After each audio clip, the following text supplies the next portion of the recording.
Thank you very much. First, let me say I'm very happy and honored to be present with you tonight, and I'm going to speak for a while, and then hopefully we will have time to engage in Q&A so that people that have questions or whatever they would like to address, we will have time for that. I will not hold you long because I understand you have a controversial speaker tonight, and I want to get out the way so he has enough time to speak to you.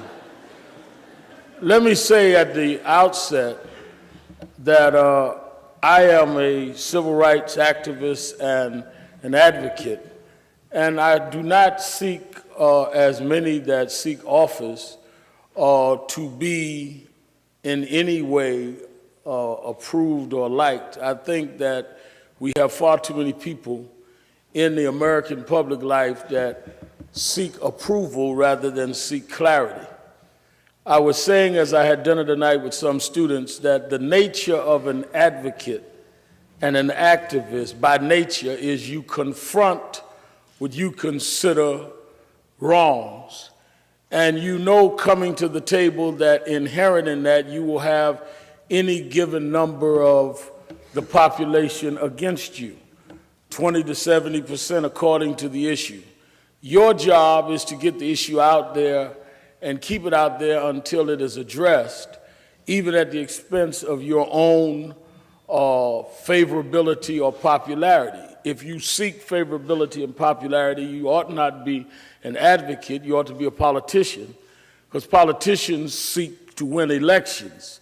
Advocates seek to push issues that in and of itself will always start off inherently unpopular. So I say that to say that if there are those that are here tonight that disagree with me or don't like me, I would hope that at the end of the evening they get a good night's sleep, because I assure you I will, because I am not here to try and win popularity. I'm here to clarify the issues as I see them and to share in dialogue so we can get out of the way. If you have it in your craw that you really can't stand me, relax. I can handle it. That's fine with me. And keep that view if that's what you choose. It's not about us liking each other tonight. It's about having a frank and open discussion. So having said that, I think that tonight is it's a very interesting night to have this discussion.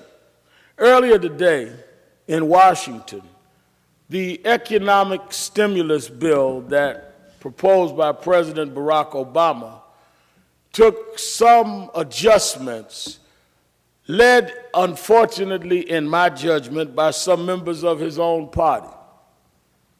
Education funds were cut. There was some changing of some of the things that I think gave real vision and strength to what he proposed. And a lot of it because some, even in his own party, the Democratic Party, a party that I'm a member of and ran in '04 for president, are trying to be more concerned about their midterm election than the vision of the party. That is why it is necessary, even in these times, that we continue to have advocates and activists, because unless you have that and you surrender all advocacy to those that are in elective office, then you at any given point can end up with those things that are most dear and most needed being diluted in the name of we must do this to win an election. A. Philip Randolph, who was a civil rights leader in the 1930s to the 1960s in America, went to then President Franklin Delano Roosevelt during World War II, and he said to President Roosevelt that it is a moral outrage, it is disgraceful that blacks are asked to continue to fight and risk their lives in a segregated army. They were fighting the enemies of the United States, yet they had to sleep in segregated barracks. They had to eat in segregated mess halls. They were not allowed in certain cities to even eat in restaurants. and all of the things that the segregation laws held in the Deep South was upheld in the armed forces. He said, how can you have people risk their lives and in some cases lose their lives for the flag, and yet they are treated less than equal and less than human? And the word was that President Roosevelt listened to him very carefully and patiently, and at the end of Randolph's appeal, he looked at him and said, you're absolutely right. It is a moral disgrace.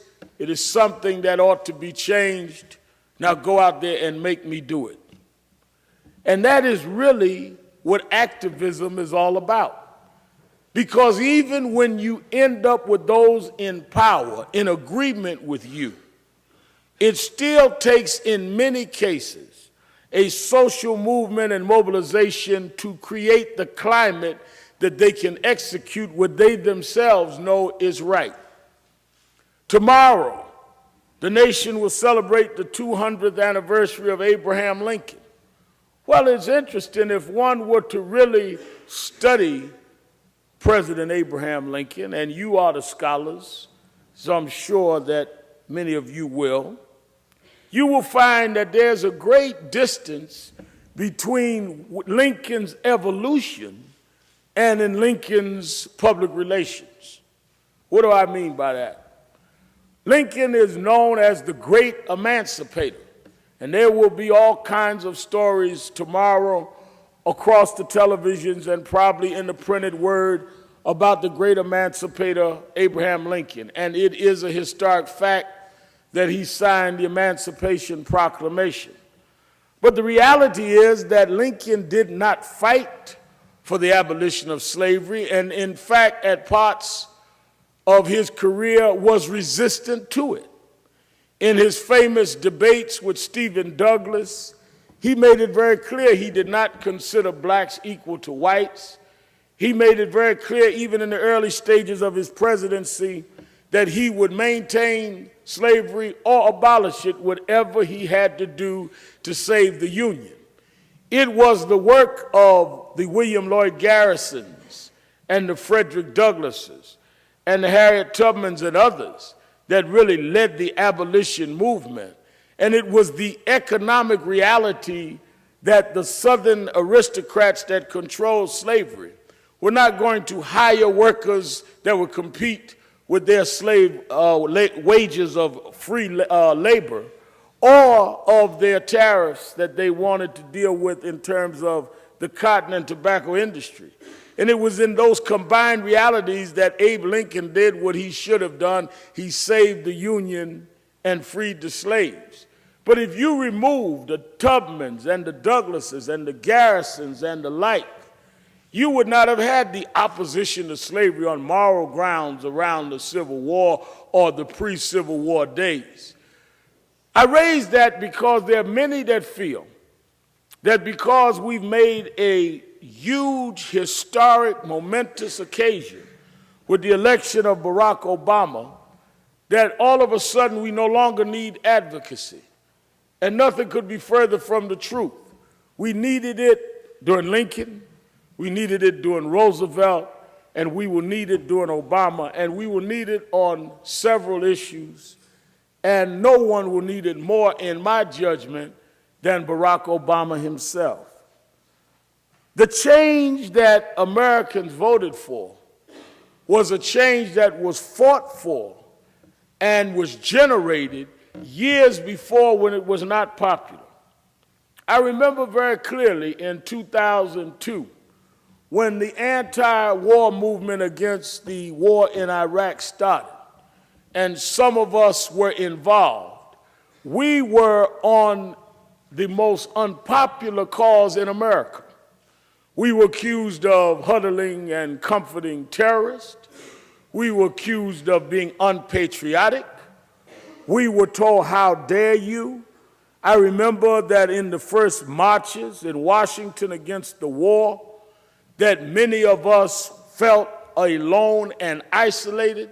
And as 2003 started and I had entered the presidential primaries, I remember in the first debates, I was the only one opposed to the war. Then Howard Dean came out strongly, and later Brother Dennis Kucinich entered the race and was against it. But when we started, everyone on the stage not only supported the war, but had voted for it, including John Kerry and John Edwards, who later became the ticket and were the opponents of the war. Now, in 2002, when we had started the anti-war movement, and many of us began working in the anti-war movement in the midst of unpopularity, I, first of all, never believed George Bush that there were weapons of mass destruction. And I could tell you that it had nothing to do with any great intellectual discovery of mine, is that I just couldn't believe that if there was weapons of mass destruction, that George Bush could not show them to us.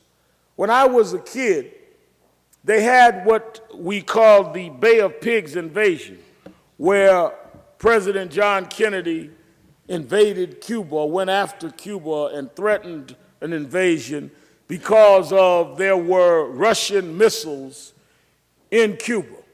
And I will never forget, this is my pre-teenage years, but I remember Adlai Stevenson, the UN ambassador at the time, standing up in the United Nations, holding up the pictures of these Russian missiles that were in Cuba, saying that we had to go and get rid of those missiles, and it started a standoff with the Russian premier, Mr. Khrushchev. Now, you must remember now, I'm talking the early 60s, I'm 8 or 9 years old, and the technology at that time was about the equivalent of an Instamatic camera.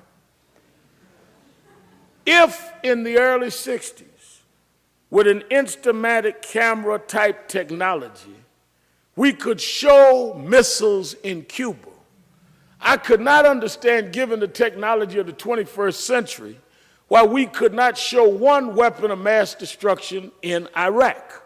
Now, we certainly had much better photography in 2002 than we had in '61. We had cameras that could take pictures for miles, turn corners, and go through buildings. Yet, Colden Powell, who was of my color but not my kind at the time,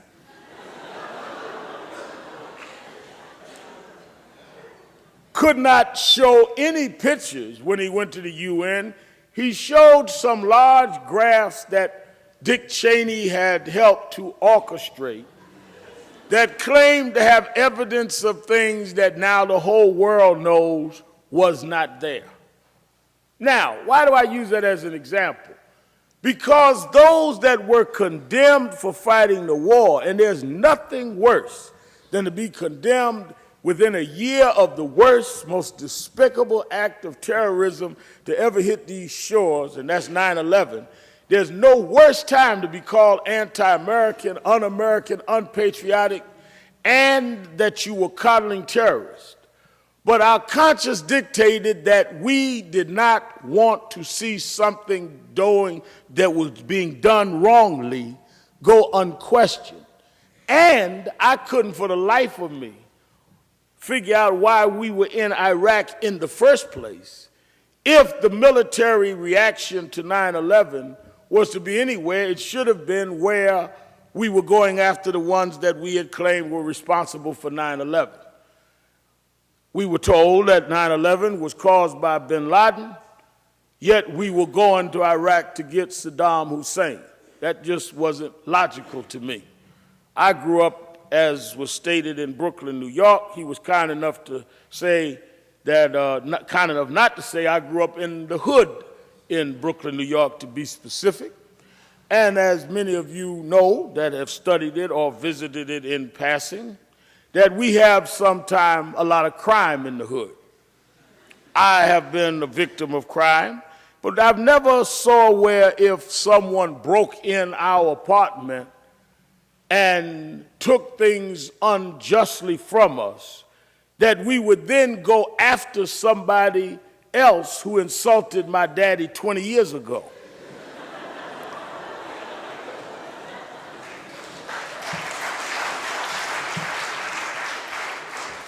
So the idea of going after Mr. Hussein was both unbelievable to me in terms of the weapons, but also strategically wrong even if I were to support military intervention.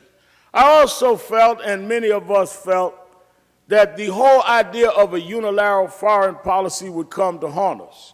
Those things became the seeds that became later the fruit and grew into the tree of America wanting change. From George Bush being selected rather than elected in 2000, and some of us protesting that, to the war, to the economy, it was all of that that built up into the American public changing course and saying, yes, we do need change.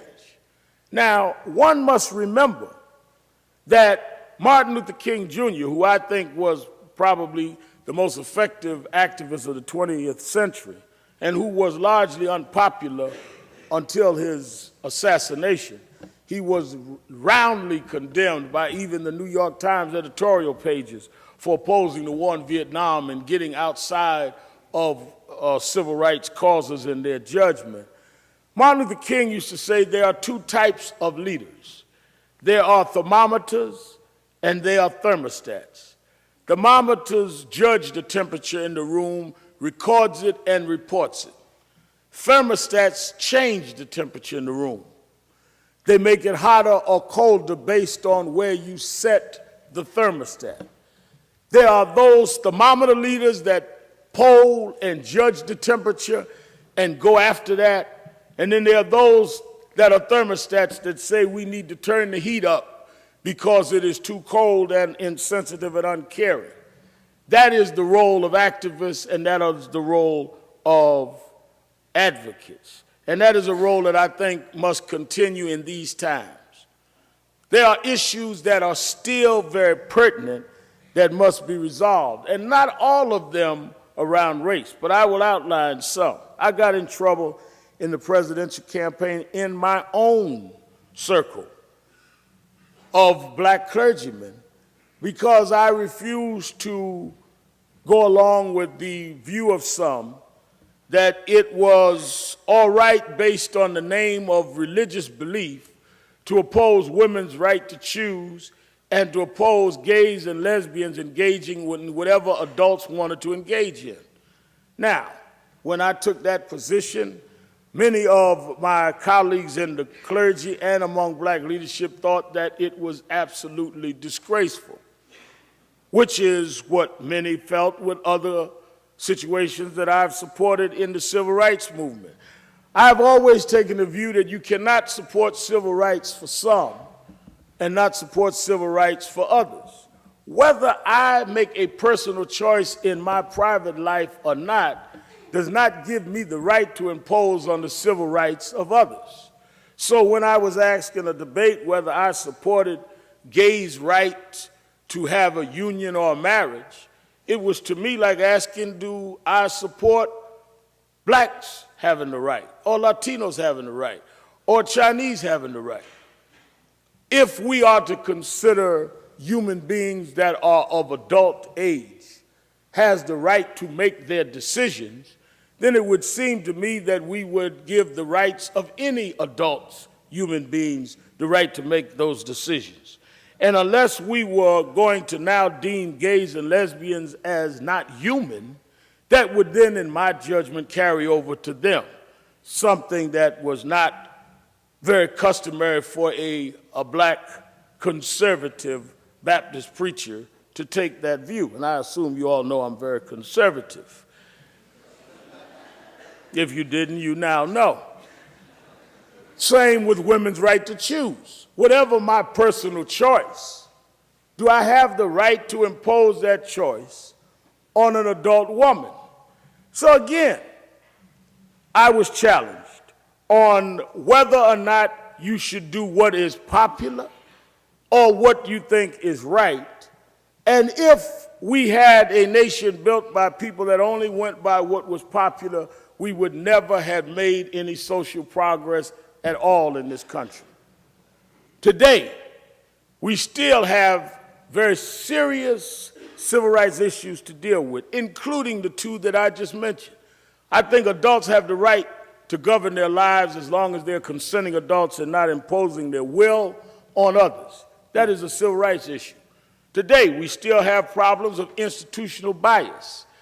The notion that all of our differences, be it racial or based on gender, all of a sudden, by some magic, disappeared the night of November 4th, 2008, is absurd on its face. We won the right to change. We did not win the change that night. We won the right to go to the White House and to have the majority of the Senate and the Congress. But the work is yet to be done. There is quite a difference between having the dream team on the court and in winning the game. You still have to score in order to win the game. Dream teams can be defeated, which is why I raised what I did earlier about the watering down by some Democrats of key facets of President Obama's economic stimulus bill.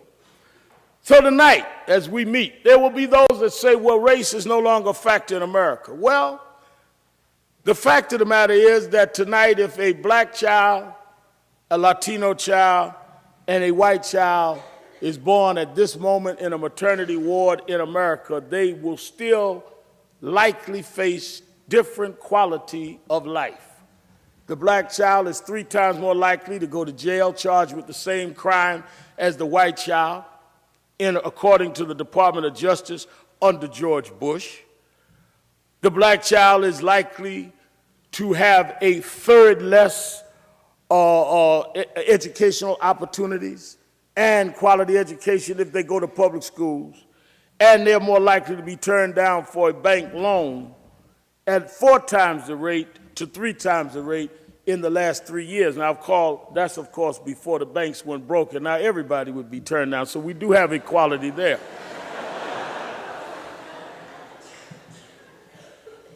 The fact is that the fight for civil rights was not just to break the ceilings at the top, and I don't minimize the significance of that, nor do I minimize the fact that it is a monumental achievement that all of us find great pride in. But the end of the civil rights journey is to create equality from the bottom up, not just breakthrough at the top. I was asked earlier tonight by one of the students, what was my reaction the night that President Obama won? And I know President Obama for several years. He and I understand each other's roles. I went around the country campaigning. I was very happy the night he won. I was at the grave of Martin Luther King with his children. We led a very large, about 5,000 people, to the watch night service there to watch the election results. And the president that asked me the question tonight said we saw some of the civil rights leaders crying. I said, I understand that. I grew up under many of them. Reverend Jesse Jackson mentored me, who's just about a generation ahead of me. When I was growing up, though, I had seen blacks in bigger positions than he did. Reverend Jackson, Reverend Lowry, that generation grew up sitting in the back of the bus drinking from colored water fountains. I grew up in Brooklyn some 15, 20 years later. I never saw the back of a bus. I'd never drunk from a colored water fountain. In fact, when I was 12 years old, Ed Brooke was elected to the U.S. Senate by mostly white votes in Massachusetts. So I was not one that didn't believe a black could one day be elected president. I did not know it would happen now, but I never grew up feeling that we could not break that ceiling. What did occur to me was how if we had kept moving forward, that most Americans would get beyond whatever personal biases they may have had or may not have had and vote their interests and the interests of the country. And I think that's what happened on November 4th. I think Barack Obama was the perfect instrument at the perfect time to bring this country forward. But I think that we do that victory and him a disservice to act as if now all of the problems are solved and we can sit back and watch him deliver us rather than help him continue the mandate that the American people have given him. And that is to close the gaps that exists racially and with gender and with sexual lives. One of the first things he did, in fact, was to sign legislation to deal with the gender gap in employment, showing that he himself recognizes that it is still something that we must legislatively respond to, the inequalities in this country. And he had the activist young lady that led the fight and fought the fight against gender inequality standing there as he signed a bill that had been committed to her name. I think that there are those that now deny that we no longer have gender bias, we no longer have racial bias. It is very interesting that they are the same ones that told us before this day that there was no gender bias and race bias. So now they've announced the end of something that they never admitted that ever was in the first place. So let me get this right. Fox News, to be specific, now announces we're beyond race when they said we never had a racial problem in the first place. So how does my good friend Sean Hannity preach the funeral of a body that he said was never born? It is interesting to me, all of the post-racial analysts, well, when did they ever admit there was ever racism in America? So how could we be post something that never existed? Obviously, they never wanted to deal with the problems of race, the problem of gender, the problem of sex in this country, and their way of dealing with it was to act as if we are just making it up and that people just fabricate or hallucinate these situations. Just like poor people asking for government help were beggars and were all kinds of irresponsible welfare queens. But if you're a major corporation and a billionaire and you want government help, you're a bailout applicant. So if you're a single mother with 3 kids and you can't make ends meet and can't find a job and you apply for government aid, beggar. If you're a multi-millionaire, maybe even billionaire with a private jet and 3 homes and you cook the books and everybody is now going broke and you apply for government help, you're a bailout applicant. Maybe what we should do is take all of the poor people and have them apply for bailout. And maybe people could then see their needs a little better. I watched today with amazement as some of the leading bankers sat in front of the Congress with such vague and nebulous responses to how they spent $350 billion of government money.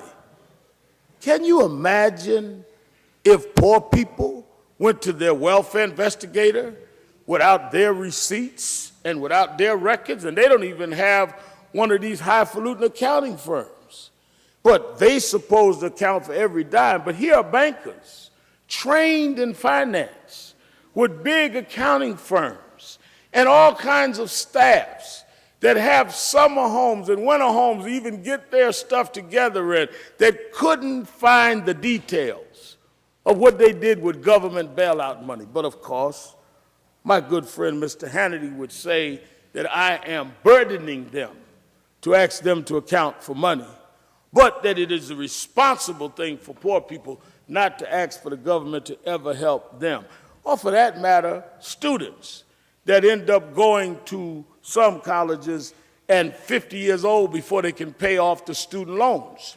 Certainly, they should not get any assistance to help them get a quality education in America because they're just begging. Certainly, we can lend money to major corporations at 1% interest while we charge students 5 and 6% interest on student loans.